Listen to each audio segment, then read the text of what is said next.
Bem-vindos a mais um CD Talks comigo, Cláudio Dantas. Hoje, vocês já viram aí, já demos a dica no início do programa, Rally dos Sertões. Estou com o CEO do Rally dos Sertões, o Joaquim Monteiro. Obrigado pela tua presença aqui no nosso podcast. Obrigado, Cláudio. É um prazer estar aqui com vocês no podcast. Muito obrigado pelo convite, por essa oportunidade de mostrar um pouco os bastidores aí do maior rally do mundo. Pois é, cara, é o maior rally do mundo, né? Já foi o maior rally das Américas, esse ano completou 30 anos e virou o maior rally do mundo. Como é que foi essa edição? Foi a maior? Foi uma edição histórica, né? Foi um tributo ao Brasil. 2022 é um ano emblemático para o nosso país, né? Que completou 200 anos de independência, né? E coincide também com os 30 anos dos Sertões. Que legal. Então, os Sertões é como se fosse uma... A França tem o Tour de France, né, que promove a França, né, e o Tour de France não é numa cidade, não é numa região específica, é no país como um todo, né? Claro. A Itália também tem o Giro da Itália, né, que não é em Firenze, não é em Roma, é na Itália como um todo. E esses dois países, né, usam o potencial turístico pela lente esportiva para promover destinos, né? E o Brasil tem uma dimensão de um continente. Sim. Então não dá para fazer a volta de bicicleta do Brasil, né? Então por isso que a gente fez essa travessia das 5 regiões, né? Passamos 7.200 quilômetros. Já não é mais sertão só, né? Agora foi um negócio grande e é um presente, né? Igual o Cometa Harley, que só acontece uma vez na vida, né? Essa edição não vai se repetir. Ah, não? Não. Geralmente os Sertões demora 7 dias, né? E esse demorou 14 dias, foi o dobro.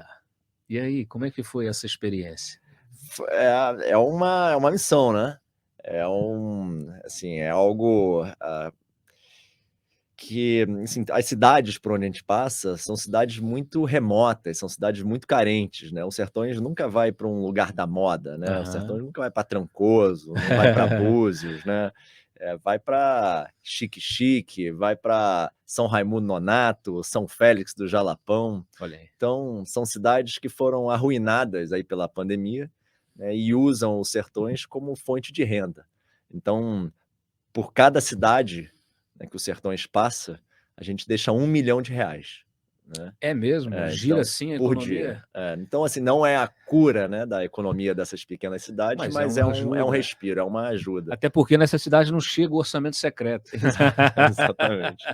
Então, são 2.000 pessoas todo dia, né, indo do meio do nada do Brasil para lugar nenhum, né? E essas 2.000 pessoas dormem nessas cidades que muitas vezes tem 2.000 pessoas, então a gente dobra a capacidade dela. Então a gente lota os restaurantes, os bares, os restaurantes, os postos de gasolina, né? A carrocinha do hambúrguer. Então acho que essas cidades não têm um orçamento para fazer um festival, claro. Não tem uma capacidade hoteleira, né, para fazer um grande ano novo, né, mas tem atrativos turísticos para receber o maior rally do mundo. Então o que a gente fala é que os Sertões é compatível com a grande maioria das cidades brasileiras, que são cidades de pequeno e médio porte, né? E essas cidades não podem contratar um sei lá, uma Ivete Sangalo ou um show do Titãs, né? Mas podem ser a sede, né? Como a gente chama, cidade anfitriã. Assim como tem cidade olímpica, né? A gente apelidou de cidade anfitriã, que são aquelas que recebem o Rally dos Sertões. O pessoal vai reclamar que vocês não vão fazer, não vão repetir a edição, vai ter muita cidade de fora na próxima. Vocês repetem as cidades? Algumas cidades satélites a gente repete, tipo Goiânia, dos 30 anos Sertões, foram 14 largadas em Goiânia, né? Que é uma cidade estruturada, ela se confunde muito com a história dos Sertões. Claro. O Jalapão também, o Sertões ajudou muito a colocar o Jalapão no mapa de destinos turísticos, né? Legal. Então a gente tem muito carinho pelo Jalapão e a gente volta com frequência lá. O que define esse roteiro? Quando é que você para? Tem mais gente, naturalmente, que decide isso. Como é que é feito esse processo de traçar o roteiro do próximo rally? O Sertões é como se fosse um carnaval. Né? Então, quando termina uma edição, a gente já está pensando na seguinte. Então, tem uma comissão técnica, né, que julga as cidades anfitriãs. As cidades anfitriãs, elas podem submeter, podem se candidatar, né, a receber. Como é que faz para se candidatar? Entra em contato com a gente, né, no contato@sertões.com.br.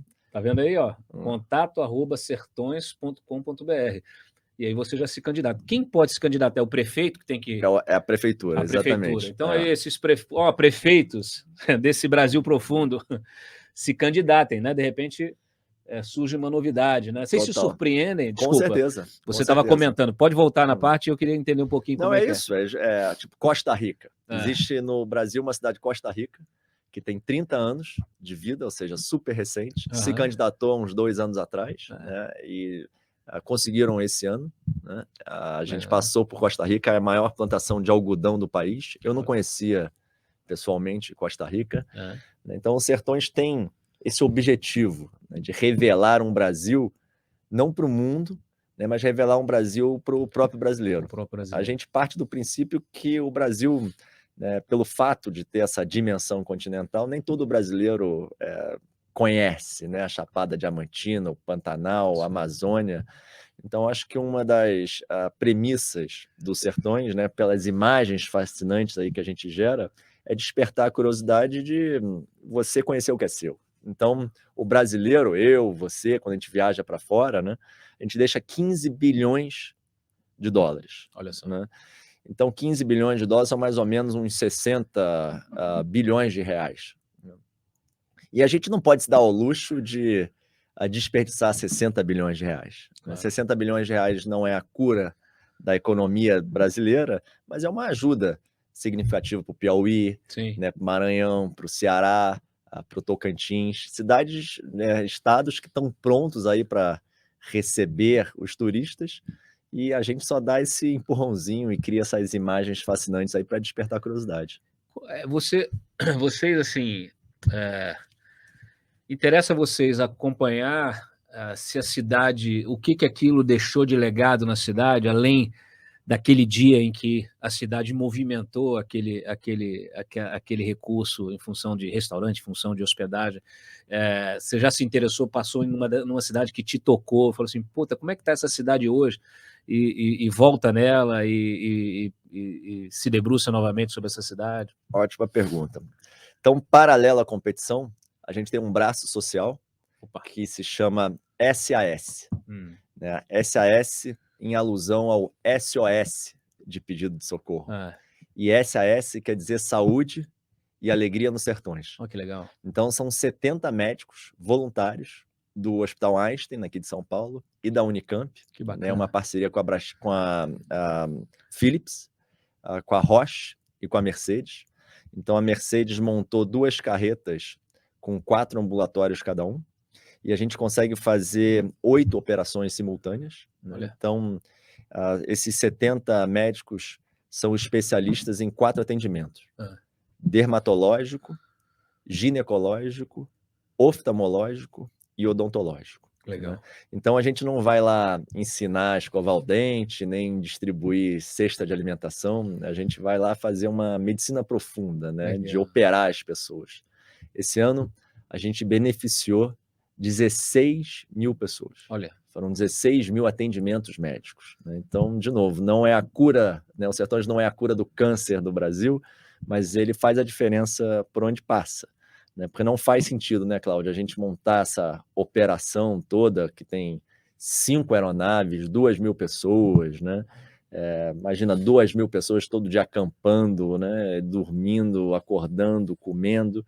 E a gente não faz sentido a gente levantar essa poeira toda e só passar. Então a gente precisa deixar um legado.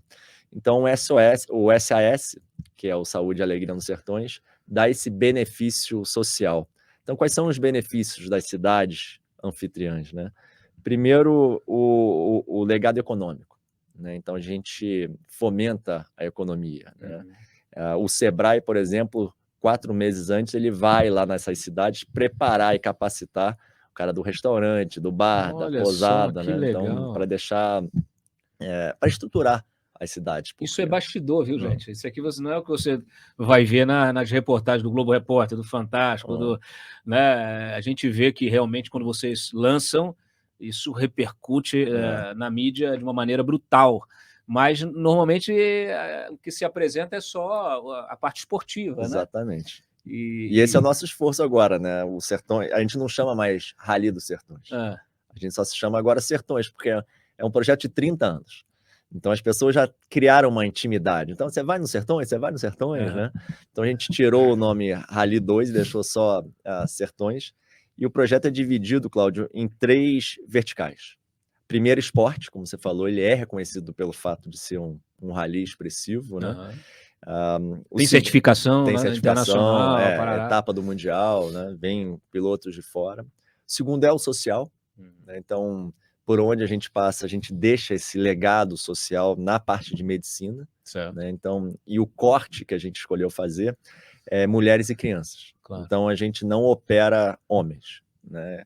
E dessas cidades que a gente passou, 2, Cláudio, a gente conseguiu zerar o déficit de óculos. Olha só. Ou seja, 100% das crianças da rede municipal de ensino receberam óculos. 100%. Fizeram lá, medir quem precisava, vocês mesmo entregaram o óculos. A gente vai 3 meses antes, a gente faz uma triagem, vê qual é o tamanho da confusão que a gente vai tentar resolver, e quando o Sertões passa naquela cidade, a gente distribui. Então, a gente vai lá na escola 1, 2, 5, 10, né, ver a quantidade de crianças. Obviamente que a gente não está falando de terminar o déficit de óculos de São Paulo, do Rio ou de Belo Horizonte. São cidades pequenas, né? Claro, até porque Rio e Belo Horizonte são cidades ricas, né? Exato.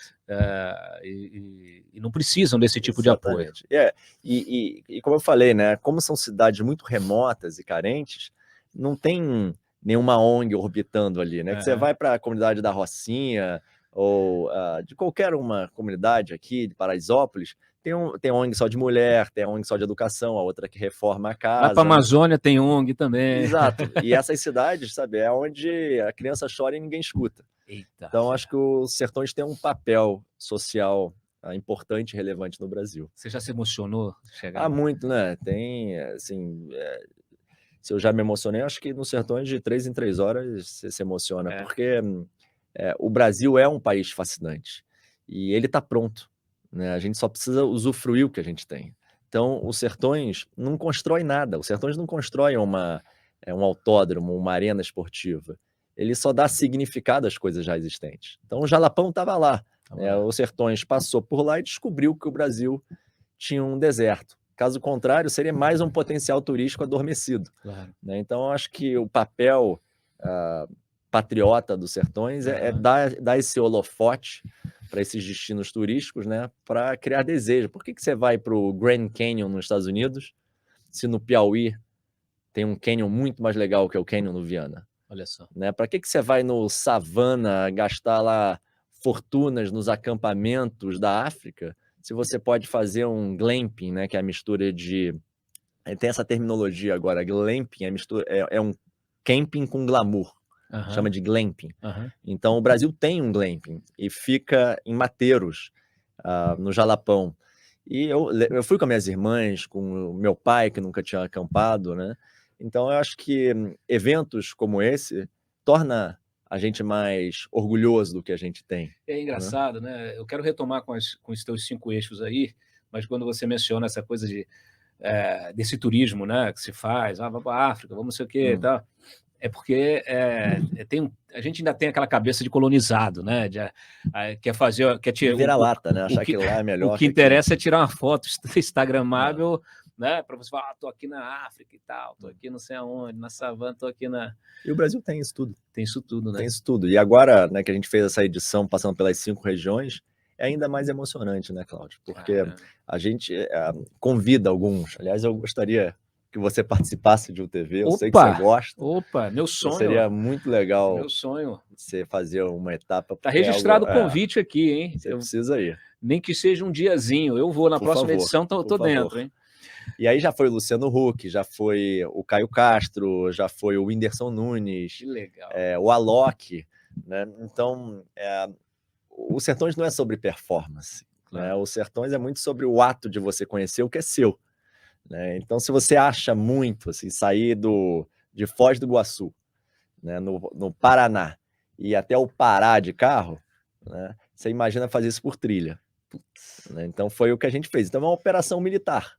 Olha só. Então, são 500, 600 quilômetros por dia.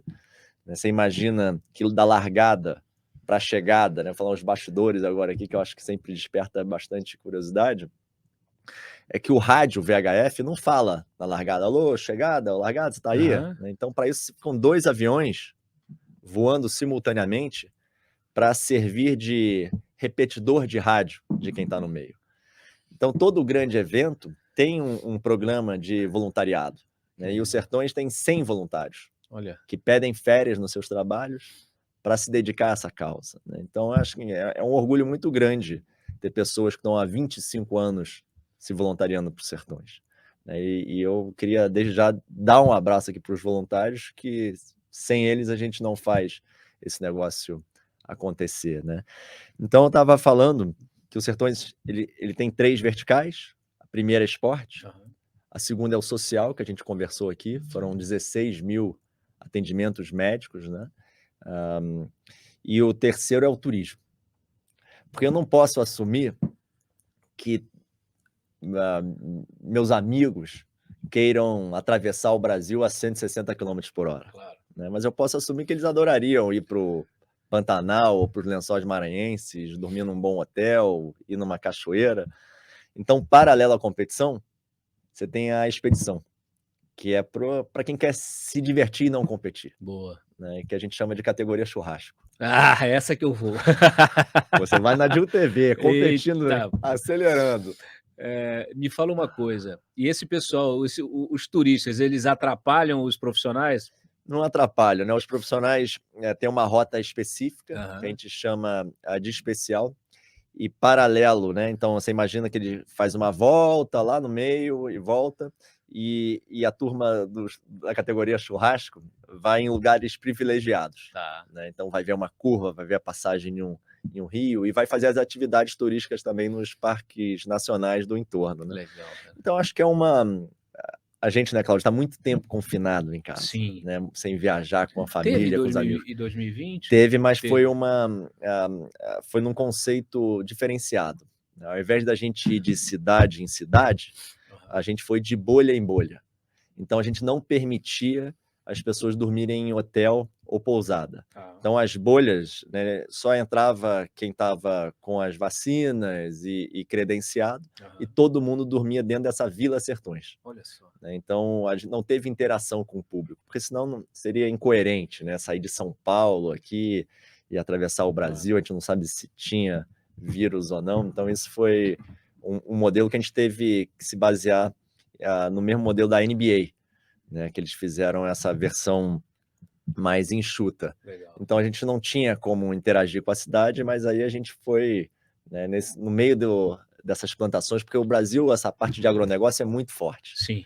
Né, e nessa crise toda, o agronegócio foi muito forte para a economia. Sim. E a gente passa por muitas fazendas e a gente arrumou lá regiões de acampamento. A gente precisa de 50 mil metros quadrados para toda essa turma dormir.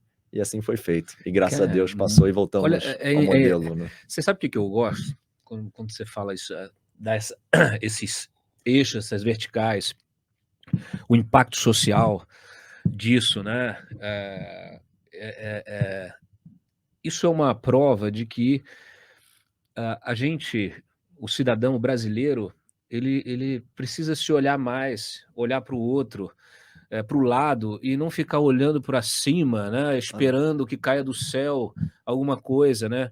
Eu tive aqui com a Alcione, numa conversa aqui no podcast também, que ela tem um trabalho maravilhoso, que ela conecta grandes redes varejistas e tal, de alimentos, supermercados, etc., com organizações sociais, para receber, para permitir essa conexão dos restos dos alimentos, né? Lindo. Então, assim, e ela tem um impacto social muito maior do que qualquer político que fica fazendo promessa em campanha, né? Então, vocês fazendo o que vocês estão fazendo, eu não tenho dúvidas.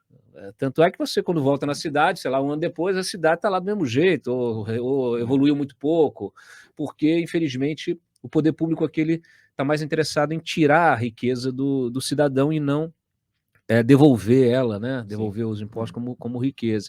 E por exemplo, eu pego o exemplo da Alcione, porque assim, a gente conversando aqui, aí a gente foi falando, aí daqui a pouco bateu em política pública, porque ela falou assim, Cláudio, você sabia que é caro doar alimentos? Porque a legislação cobra o ICMS de quem doa o alimento. Então, assim, aí eles se organizaram. De serviço. De serviço, se organizaram. Nestlé, iFood, não sei o quê, fizeram uma proposta legislativa, entregaram lá em Brasília para poder mudar alguma coisa. Você encontra esse tipo de entrave? Com certeza. Que tipo, por exemplo? A própria lei agora de incentivo, né, ao esporte, não é tão fácil a prestação de contas, né? Acho que a lei de incentivo é para servir ao esporte, mas serve muito ao futebol. Né? E não é pensada para outras Você não categorias. tem como fazer um evento dessa dimensão sem um envolvimento do poder público nas 3 esferas, né? Na federal, na estadual e na municipal. Certo. Né? Porque a gente interage, por exemplo, o Sertões, ele é tudo, né, menos aventura. O Sertões é sobre logística, o Sertões é sobre operação, sobre investimento, né?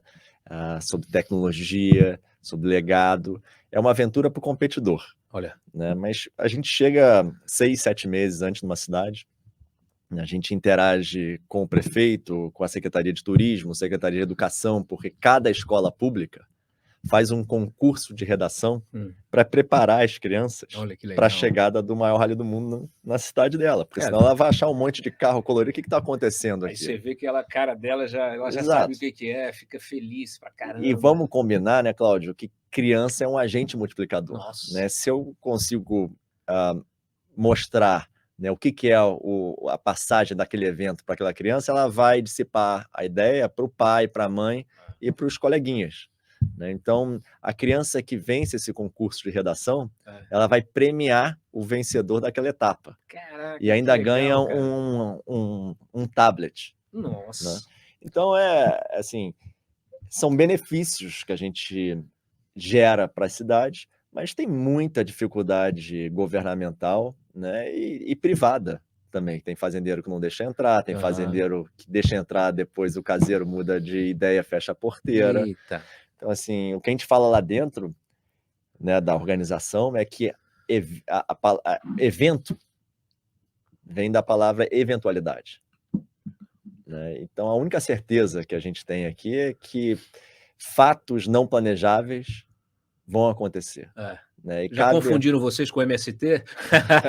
Chegar lá na fazenda, começa a montar. Danada, né? Então, assim, é capacidade de resposta, né? O sucesso dos Sertões está no time, nas pessoas, que são todos nós que trabalhamos nos Sertões, achamos que estamos servindo ao Brasil. Claro. Né?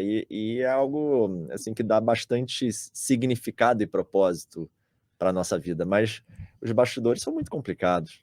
Você falou de logística, só me vem à cabeça o nome do Pazuello, né? E toda a problemática que a gente teve na pandemia, né? E você falou operação de guerra, você falou o pessoal do Exército aí, vem aprender aqui com a turma do Rally, porque dos Sertões, né? Porque assim, os caras são profissionais, né?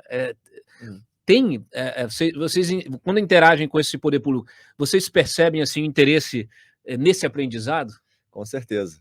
Acho que os Sertões hoje ele é super departamentalizado. Né? Então tem a parte logística, tem a parte de operação, porque você imagina, são 5 aeronaves. Os aeroportos não, as pistas, né, claro. onde a gente pousa, não tem assistência técnica para o avião ou para o helicóptero, não tem abastecimento para o avião ou helicóptero. Então, você imagina, Cláudio, que vão as 5 aeronaves e por terra a gente vai levando combustível para os aviões e para os helicópteros, porque o combustível do avião é diferente do combustível do helicóptero. Então, só essa parte aérea já é uma operação militar. Eu estou preferindo, se der alguma guerra aqui no país, eu vou preferir ligar para o Joaquim do que para o Exército. Então Estou brincando aí, pessoal. É brincadeira. É uma insanidade esse negócio, mas a gente se sente brasileiro, é algo que é bom acordar da cama, né, todo dia cedo.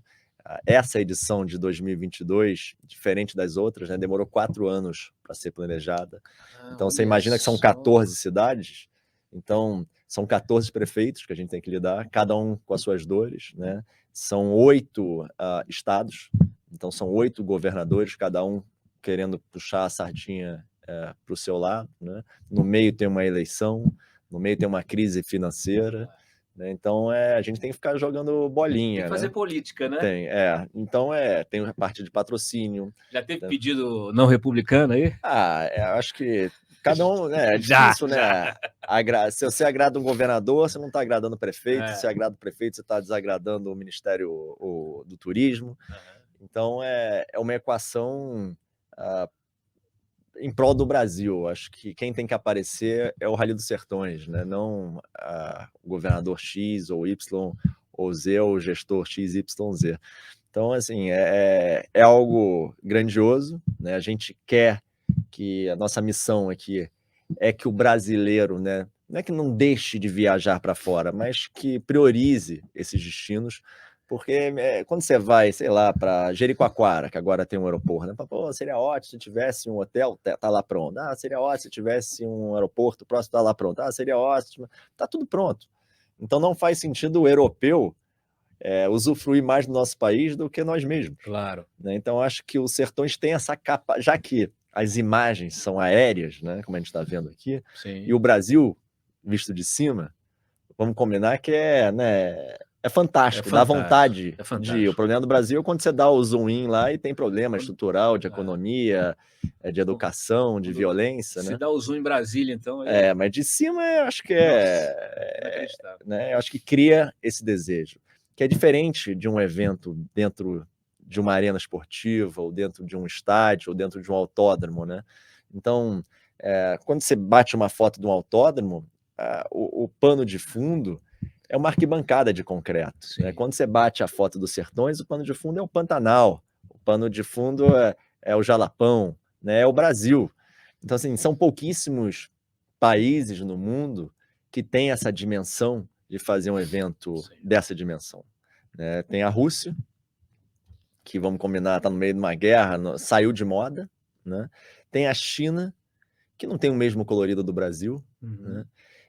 Tem os Estados Unidos, que tem um dado triste, Cláudio, assim, que a gente se apropriou, que eu não sei se você sabe, mas 80% das estradas do nosso país são estradas de terra. 80%. 80%. Então, 20% da estrada do teu país tem asfalto. Pô, Tarcísio. Então, tem uma capacidade aqui de desenvolvimento enorme. Né? Então, o que a gente faz é dar significado a essas estradas. Né? Claro. A gente não constrói nenhuma dessas estradas, elas estão lá. Então, acho que o Brasil, desses países, né, da Rússia, da China, dessas grandes potências econômicas, é muito legal você largar com casaco, né, lá do Foz do Iguaçu, e chegar em Salinópolis com calor de 42 graus, né, de camiseta. Então, acho que mostra a pujança econômica e o potencial turístico do nosso país. Você tinha né, muito famoso o Paris-Dakar, né? Que depois também mudou, né, mudaram o trajeto, também por questões... E você sabe que mudou de trajeto? Questões também geopolíticas não republicanas, ali, não republicanas. Teve uma ameaça terrorista. Pronto. Dos africanos. Né? E falou, olha, se largar, a gente vai abrir fogo. Então eles deixaram, o Paris-Dakar deixou de existir em 2008. Olha e só. Veio para cá, para a América do Sul. Né? Ficou entre o Chile, a Argentina, Peru, e agora está no Oriente Médio, que é onde está o dinheiro do mundo, né? E é um caixa sem fundo. Então, o Brasil não tem esse terrorismo, não tem essa ameaça. O Brasil é divino. Sim. Né? Então, Vocês têm episódio de violência, assim, quando tá no meio do sertão aí? Nunca houve, assim, roubo nem nada. E o mais bacana, assim, a beleza desse projeto é que não tem perfumaria. Né? É a vida como ela é, não tem maquiagem. A gente vai para uma cidade sem estrutura, a gente não vai ficar maquiando aquela estrutura. Então, não tem distribuição de pulseira VIP. Se você quiser ir lá tirar foto com um competidor ou pegar lá um pneu, ninguém vai pedir ingresso. Né? Então, é uma grande celebração. Legal. Né? É um convite para que a gente sabe que a gente leva amor, que a gente leva carinho, né? A gente leva esperança. Então, os camarotes são as casas das pessoas, que geralmente estão num lugar assim inóspito e viram um lugar mais nobre para assistir os Sertões. Então, graças a Deus, nunca teve roubo, a gente é bem acolhido e é muito legal voltar para essas cidades e escutar as histórias que a gente... Bacana, né? Imagina, você tá ali essas pessoas, muitas passam a vida na janela, né? E de repente você tem veículos assim, uma competição passando na tua janela. Você tá no comando dessa operação toda tem 4 anos. Exato. Como é que você parou aí? Fala um pouquinho de você, da tua trajetória e tal, e como é que você foi parar nos Sertões? Eu vim do mundo olímpico, né? Eu sou fascinado por esporte, eu adoro o Brasil e trabalhei por 8 anos da minha vida com Olimpíadas, né? As Olimpíadas de Londres, as Olimpíadas no Rio. Fazendo o quê? Nas Olimpíadas de Londres, eu fiz a parte de logística e operação da cidade, né? Trabalhei lá, foi ótimo. E nas Olimpíadas do Rio, fui o CEO da empresa olímpica. Legal. Né? E foi meu maior desafio profissional e eu me senti muito óbvio que eu acho que eu não estava preparado, não tinha a inteligência política, né? Acho que você nunca está preparado para novos desafios, né? Mas eu criei adoração por resolver problemas grandes, né? De logística, de gargalos, né? 2026. Né? E aí o Marcos Moraes, que foi o criador do Rally dos Sertões, me convidou, junto com o meu sócio Júlio Capua, né, eu sempre tive adoração pelos Sertões. Então, a verdade, eu tenho 42 anos e desde que eu tenho 19 anos eu tento correr os Sertões. Que legal. E aí, ao invés de ser um competidor, eu virei um diretor. Né? Olha só. E aqui estou e a gente criou um time muito legal, assim, de talentos, né? Com essa premissa de dar holofote às coisas boas do Brasil, porque, Cláudio, tem uma agenda positiva que fica que fica escondida por causa, né, as pessoas gostam de falar mais do ruim do que do bom. Sim. Né? E os Sertões é totalmente apartidário. Claro. Né? E o que a gente quer é criar histórias e proporcionar momentos únicos e memoráveis para as pessoas. Eu estou vendo a coisa do impacto social, né? Me pergunto do impacto ambiental. Muitas vezes o pessoal restringe o debate ambiental à Amazônia. E, na verdade, quando você está na Caatinga, quando você está em biomas, né? Você atravessa o país inteiro, você atravessa diversos biomas. O Sertões o evento inteiro acaba atraindo essa atenção. Vocês também trabalham esse conceito? Vocês querem focar também nisso, desenvolver mais esse conceito? Essa é uma ótima pergunta e deixa um gancho aqui para os nossos próximos passos. Não tem nada combinado. Então, a gente gostaria de eletrificar os Sertões até 2027. né? O que é eletrificar os sertões? Ter uma categoria de carros elétricos. Olha só. Né? A combustão, né, é um negócio que está em contagem regressiva. Sim. Né? Assim como cigarro saiu de moda, Sim. né? Assim como novas tecnologias surgiram, carro elétrico é uma tendência, moto elétrico é uma tendência, caminhão elétrico é uma tendência, e a gente não tem como ir contra disso. Então, ano passado, a gente testou o UTV, que é como se fosse um carro de golfe 4x4, um kart 4x4, Uhum. Feito pela família Giafone, em parceria com a CBMM, né, que é uma empresa brasileira. Eles criaram um UTV híbrido, né, a etanol e elétrico. Que legal. Né, um motor elétrico na tração da frente. E eles completaram os Sertões, olha só, que na época era o maior Rally das Américas. Né? E esse ano eles vieram de novo, né? E o projeto está em desenvolvimento. Que bacana. E isso tudo para estimular, né, ser um gatilho para a gente ter uma categoria de carro elétrico. Então, hoje em dia, os carros elétricos não têm autonomia para fazer 500, 600 quilômetros sem carregar. Sim. Né, mas a gente acredita que a tecnologia vai se desenvolver nos próximos 3, 4 anos. O Tesla, eu acho que é um exemplo clássico disso.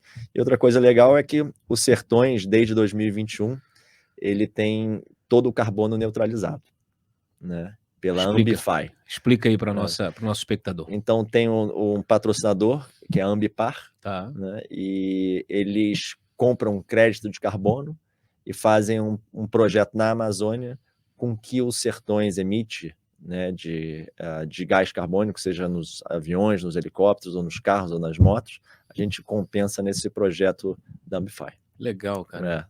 Isso é muito bacana, porque os Sertões nada mais é do que um laboratório de teste, né? Porque tem vários atributos que estão ligados aos Sertões, né? Seja de resistência, né? Ele mexe com o melhor do ser humano, que é de resiliência, né? Você passar 14 dias quicando lá na moto, no carro, né? Dormindo pouco, comendo mal, dormindo mal, né? Não é para qualquer um. Ele testa o seu lado solidário, né? Porque um cartão de crédito não vale nada no meio de um sertão. Não tem maquininha. Não tem maquininha. não tem 3G, 4G, 5G, trato, não tem nada. Um bom dia vale mais do que uma nota de R$100. Olha só. Né? Então, acho que deixa uma lição. De fato, você sai um melhor brasileiro e você sai também um melhor humano. Né? Porque não tem cartão de crédito que faça uma árvore te dar sombra em alguns minutos quando você está quebrado lá no meio do nada, e quem vai te ajudar é um sertanejo. Eu acho que essa índole do sertanejo, né, o livro de Euclides da Cunha, lá, o Sertão, começa falando que o sertanejo, acima de tudo, é um cara forte. Então, acho que esse Brasil profundo tem muito a ensinar para as grandes cidades brasileiras. Né? Eu acho que não é as grandes cidades, não é os grandes diplomas que ensinam. Então, é muito legal fazer Harvard, Chicago, essas grandes faculdades, mas acho que o Brasil tem uma inteligência natural divina, né? E você perguntou sobre se emocionar. Cada vez que eu me jogo num negócio desse, eu saio mais entusiasmado. Que legal. Bom, acontece sempre agosto e setembro, não é isso? Sempre. E por que agosto e setembro? Porque é o período da seca. Perfeito. Né? Porque é dessas aeronaves. Essas aeronaves são aviões pequenos e só podem voar visual, né? Não podem voar à noite. Claro. Então, agosto e setembro é o período de seca quando não tem chuva. Então, é garantia de tempo bom. Claro. E aí, por isso. Entendeu? A rotina do rally ali é do dia a dia. Como é que é? O pessoal começa a que horas, termina a que horas? Como é que funciona? Acontece conforme a fotossíntese, né? Então, quando sai o primeiro raio de sol, os 2 aviões decolam, né? Geralmente 5h40, 5h45. Né? Eles monitoram se estão todos os voluntários devidamente posicionados, porque diferente do Dakar, que a largada e a chegada, o meio é só deserto, nos Sertões, quando você larga, você passa por povoado, você passa por fazenda, você passa por pequenas cidades. Então, você imagina, Cláudio, que em cada cruzamento, a gente tem que ter um agente nosso cruzando, fechando, bloqueando a estrada para a passagem do rally. né? E do Dakar não tem essa operação, porque é o deserto, então não tem estrada, né? Você navega por GPS. Então o que a gente faz é um grande quebra-cabeça. Como é que funciona a dinâmica? Tem o piloto e tem o copiloto, que é o navegador. E o navegador vai cantando, vai lendo a planilha. Olha, a curva é a 200 metros, tem uma lomba a 50 metros, tem um mata-burro a 100 metros, né? E toda vez que ele canta alguma coisa, é a primeira vez que o piloto está passando. Diferente de uma prova de autódromo. Claro. Né, que ele, na terceira volta ele é melhor do que a primeira, na décima volta ele é melhor do que a quinta, né? Ele vai evoluindo. Ali não, tudo é inédito. Tudo é inédito. E você imagina que o cara cruza o Brasil de forma inédita, ele nunca mais vai passar naquela reta, naquela curva, naquela lomba, e no final, a diferença de tempo, Cláudio, do primeiro para o segundo, é de 40 segundos. Olha só. Menos de 1 minuto. Né? Então incrível. É fascinante esse negócio. Quem são os mais bem-sucedidos? São os brasileiros? O mais bacana é que não existe favorito. Então você não fala, ó, cara, esse cara aqui tem grande chance. Porque é muito mais sobre gestão. Né? Se você acelera muito, você desgasta o teu equipamento. Claro. Se você briga com o copiloto, né, você não tem... Você tá lascado. Você não dá liga entre os dois. Claro. Então são muitas variáveis. Ele vai te jogar dentro do rio. Exatamente. Então, a beleza desse esporte é que ele não está condicionado à máquina, né? E sim na dosagem do piloto. Bacana. E o mais insano ainda é o cara da moto, né? Que ele vai pilotando e navegando. Né? Esse também... E tem uma categoria que se chama selfie. Essa categoria, você imagina, Cláudio? O cara roda 7.000 quilômetros sem mecânico.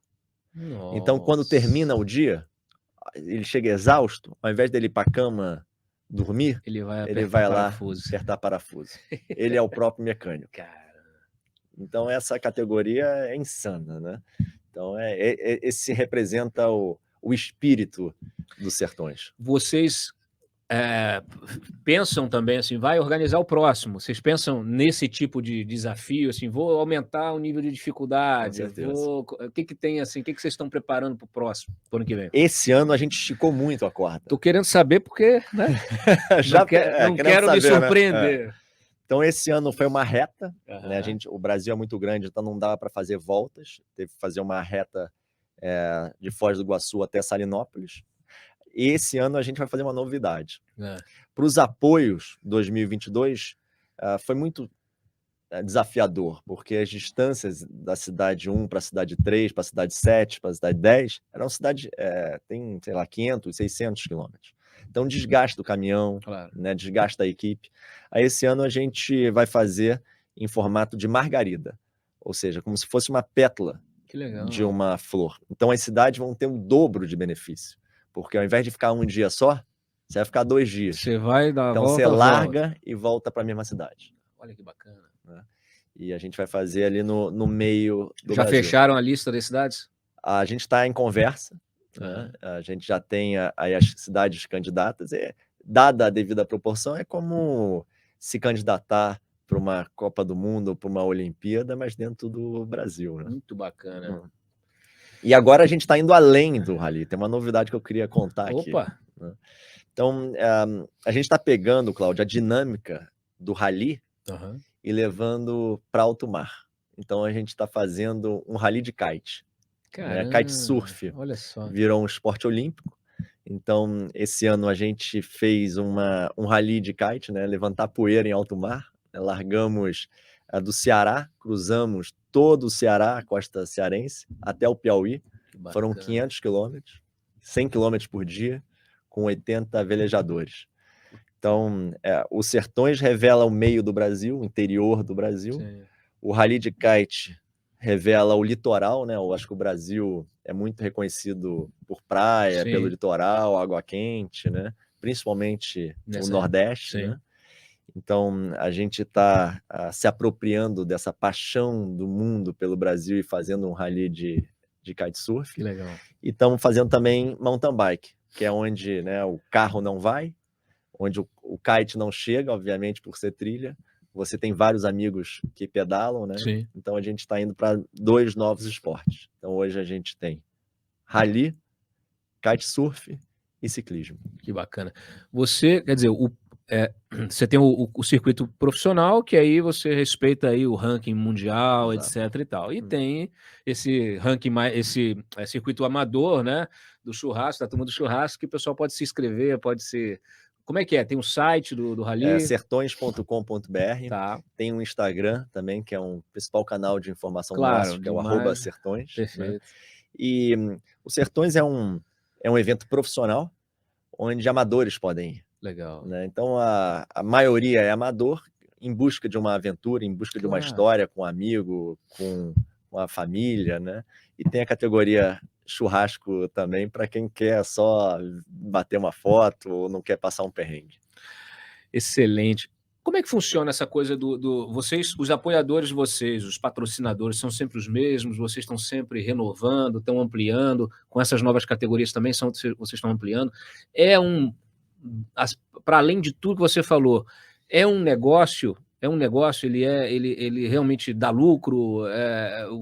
O que arrecada vocês gastam no evento? Vocês conseguem fazer um colchão para uma próxima edição? Como é que funciona essa questão financeira? Legal. Na nossa visão, Cláudio, evento bom é aquele evento que se repete com os mesmos patrocinadores. Tá, né? claro. Onde o patrocinador vê valor. Né? Então, um evento como o Sertões, que tem 30 anos, ele já se demonstrou, né, de ser um conteúdo interessante para o competidor, Sim. Para o patrocinador e para a mídia, né, se ele repete. Como um evento privado, a gente não tem paralelo, né? Tem o Rock in Rio, que não acontece todo ano. Que não acontece todo ano. Tem a Corrida de São Silvestre, Silvestre e tal. Que é um evento local de São Paulo. Claro. Mas o Sertões é o único evento no Brasil hoje que se repete todo ano, e é o único evento brasileiro também que acontece simultaneamente em vários estados. Bacana. Né? Então é o nosso Tour de France brasileiro. Sem dúvida. Né? Então hoje a Mitsubishi está com a gente há 19 anos, então é um termômetro. Né? Claro. A Honda está com a gente há 11 anos, a Gastern, né, que é uma empresa de joias, né, que o Sertões é sobre preciosidades também, está com a gente há 5 anos, a Motul está com a gente há 3 anos, a Vivo agora entrou, que é justamente sobre a conectividade dos estados. Né, a gente liga, falando um pouco do setor, você falou bem, aqui tem São Paulo, tem o São Paulo Fashion Week, em Brasília tem uma corrida de carro, em Fortaleza tem um evento de kitesurf, mas não tem nada que ligue o Ceará ao Piauí, ao Maranhão, a Tocantins. Então, o Sertões sintetiza a grandeza da nossa pátria. Né? O Sertões não é de São Paulo, não é do Maranhão. O Sertões é do Brasil. Claro. E o que a gente quer é dar esse protagonismo, né, às pequenas cidades, e criar aquela sensação de como é que eu não fui nesse lugar antes? Como é que ninguém me falou desse canyon? Como é que eu nunca vi essa cachoeira antes? Né? Então, quem não tem possibilidade de ir, etc e tal, claro, as reportagens que saem na mídia também são reduzidas. Vocês têm uma produção audiovisual, vocês disponibilizam isso no YouTube ou em outro tipo de plataforma, que as pessoas realmente possam ter contato com essa realidade? Porque assim, hoje a gente vive, né, com toda a tecnologia disponível, a gente acompanha até guerra do outro lado do mundo, quase que em tempo real. Como é que funciona a disponibilidade da imagem, daquilo que vocês estão vivendo lá? Essa é a nossa maior dor hoje, né? A cobertura. Porque quando acaba a bateria, diferente num evento no autódromo, num evento dos Jogos Olímpicos, tem a tomada ali, você pluga e conecta. Né? No meio do nada não tem cotonete, não tem isopor, não tem carregador. Então, se você esqueceu de planejar, você fica refém. Claro. Né? E não adianta também a gente captar as imagens e não transformar ela em filmetes. Né? E o cinegrafista está no meio do nada. Então, para pegar aquele memory card dele lá, precisa de um helicóptero. Né? Então, o helicóptero pousa lá, pega o memory card e vai para a ilha de edição. e depois de editado a gente coloca no youtube.sertõesoficial. Que legal. Né? Ali tem todas as imagens. E esse filme, por exemplo, é um filme que o Pedro Bial fez pra gente. Né? Todo ano a gente tem um vídeo manifesto, e a gente tem muito orgulho do Bial, né, junto com o Deco, que foi o redator desse manifesto. E vale a pena, que é um tributo ao país. Né? Fantástico. Muito bom, cara. Parabéns, Obrigado. Joaquim Monteiro. Parabéns, sucesso, já é um sucesso ainda maior na próxima edição, né, do Sertões. Mais uma vez agradeço a tua presença aqui no CD Talks. E lembrem, o convite está feito para o ano que vem. Obrigado. Já vou vou bloquear a agenda aqui. Pessoal, então, esse foi mais um CD Talks. Não deixe de compartilhar, de curtir. Coloque nas suas redes o nosso programa. Tá? Deixe seu comentário. Gostou? Quer mais esse tipo de conteúdo? Eu já falei para vocês, o nosso podcast é um podcast para inspirar. Né? A gente traz pessoas como o Joaquim Monteiro, que conversamos aqui por 1 hora, e eu tenho certeza que muitos de vocês agora já vão sair, já vão procurar o site, o perfil no Instagram, conhecer um pouquinho mais desse trabalho e tentar viver a experiência de alguma maneira, ou seja, até como turista, né? Conhecer um pouco mais desse Brasil profundo. A gente precisa se conhecer mais, a gente precisa se olhar no espelho, esquecer um pouquinho, né, esse noticiário pesado de vez em quando e olhar para aquilo que a gente tem de bom, né, Joaquim? Então, mais uma vez, é um privilégio para mim te receber aqui. Imagina. E para vocês que assistiram, tá? E, como sempre, agradeço também a audiência. Muito bacana, a gente se vê no próximo sábado às 18 horas no CD Talks. Tchau.